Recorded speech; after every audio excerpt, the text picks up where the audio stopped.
नमस्कार विद्यार्थी मित्रांनो. आजची आपली ही जी सखोल चर्चा आहे तो स्पर्धा परीक्षांचा अभ्यास करणाऱ्या सर्वांसाठी खूप महत्त्वाचा आहे. कल्पना करा की तुम्हाला तुमच्या गावात एखाद्या संशयिताला अटक करण्याचा किंवा त्याची झडती घेण्याचा अधिकार आहे. आजचा आपला विषय आहे महाराष्ट्र पोलीस पाटील. हे पद म्हणजे महसूल आणि पोलीस प्रशासन यांच्यातला एक अगदी मुख्य दुवा किंवा कीस्टोन आहे असं म्हणता येईल. हो, आणि हा कीस्टोन जर कमकुवत झाला ना, तर गावाची संपूर्ण प्रशासकीय साखळीच कोलमडून पडते. म्हणजे हे काही एका रात्रीत तयार झालेलं पद नाहीये. अच्छा, म्हणजे याला खूप जुनी ऐतिहासिक पार्श्वभूमी आहे, बरोबर? हो ना? अगदी प्राचीन काळात महसूल आणि न्यायदानाचं काम जो पाटील करायचा, तिथून ते ब्रिटिशांच्या 1867च्या बॉम्बे विलेज पोलीस ॲक्टपर्यंतचा हा मोठा प्रवास आहे. पण आधुनिक प्रशासनाला खरा आकार दिला तो महाराष्ट्र ग्राम पोलीस अधिनियम 1967 ने. पण इथेच विद्यार्थ्यांचा थोडा गोंधळ उडतो बघा, कारण इथे दोन वेगवेगळ्या तारखा आहेत. अगदी बरोबर ओळखलत. आणि म्हणूनच हे परीक्षेसाठी महत्वाचे आहे, हे लक्षात ठेवा. 1 जानेवारी 1963 रोजी जुनी वंशपरंपरागत वतने रद्द करण्यात आली. बरं. पण हा जो नवा 1967चा कायदा आहे ना, तो प्रत्यक्षात 5 जून 1968 पासून लागू झाला. म्हणजे वतने रद्द झाल्याची तारीख वेगळी आणि कायदा लागू झाल्याची तारीख पूर्णपणे वेगळी. हो, आणि अजून एक ट्रिकी भाग म्हणजे हा कायदा संपूर्ण महाराष्ट्राला लागू आहे, पण फक्त बृहन्मुंबईला वगळून. एक मिनिट, म्हणजे बृहन्मुंबईला हा कायदा लागू नाहीये, पण असं का? ते ठरत नाही. बरोबर. आणि याच ग्रामीण रचनेचा प्रभाव पदाच्या अटींवर पण दिसतो. म्हणजे उमेदवार त्याच गावचा स्थानिक रहिवासी असायलाच हवा. हो, स्थानिक असणं अत्यंत बंधनकारक आहे. सोबतच वय 25 ते 45 वर्षे आणि किमान 10वी पास असायला हवं. 28 मार्च 2005 नंतर 2 पेक्षा जास्त अपत्ये नसावीत, हा खूप महत्वाचा निकष आहे. बरं, आता आपण याच्या निवड प्रक्रियेबद्दल बोलूया. म्हणजे ही 100 गुणांची परीक्षा असते, हां. ज्यात 80 गुणांची लेखी आणि 20 गुणांची मुलाखत असते.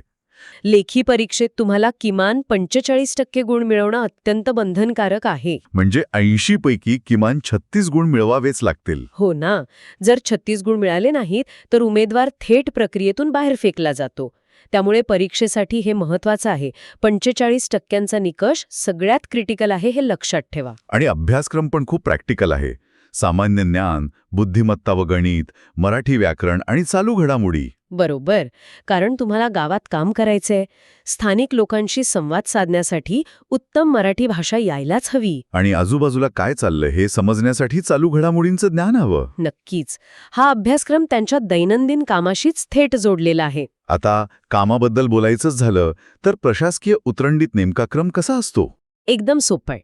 प्रशासकीय साखळीत सर्वात वर जिल्हाधिकारी, त्यांच्या खाली तहसीलदार किंवा PSI, मग आपले पोलीस पाटील आणि त्यांच्या मदतीला सर्वात खाली कोतवाल असा क्रम लागतो. ओके. आणि सध्या त्यांना 15,000 रुपये मानधन मिळतं, हेही महत्वाचं आहे. होय. आता त्यांच्या अधिकारांबद्दल सांगायचं तर कलम 6 नुसार गावात कायदा व सुव्यवस्था राखणे हे त्यांचं मुख्य काम आहे. आणि कलम 15 नुसार त्यांना झडती घेण्याचाही अधिकार आहे. अगदी बरोबर. पण इथेच तो सुरुवातीचा विरोधाभास येतो, जो आपण मगाशी बोललो तो. हो, तोच की कलम 14 नुसार संशयिताला अटक करण्याचा अधिकार आहे, पण तरीही ते पोलीस अधिकारी का मानले जात नाहीत? कारण इथे भारतीय पुरावा अधिनियम म्हणजे इंडियन एव्हिडन्स ॲक्टमधील कलम 25 लागू होतं.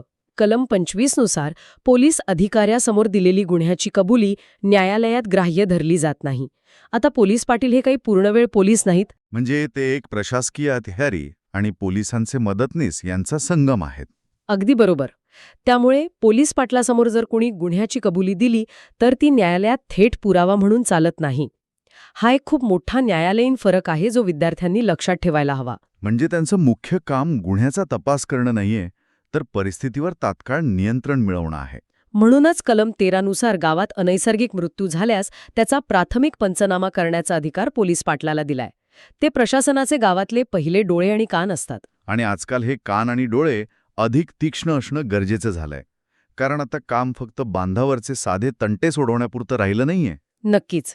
महिला आणि बालकांची सुरक्षा, नैसर्गिक आपत्ती व्यवस्थापन आणि विशेषतः सोशल मीडियावरून पसरणाऱ्या फेक न्यूज रोखणं अशी 21व्या शतकातली नवीन आव्हानं त्यांच्यासमोर आहेत. जो आपण सर्वांनी करायला हवा. कोणता विचार? ग्रामीण भागात आता स्मार्टफोनचा वापर प्रचंड वाढलाय.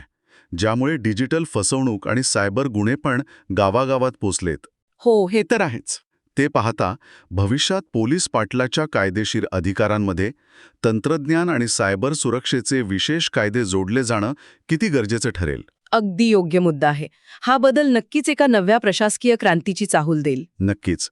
तर विद्यार्थी मित्रांनो, या सखोल चर्चेतून पोलीस पाटील या पदाची आणि त्यातील कायद्यांची संपूर्ण माहिती तुम्हाला मिळाली असेल.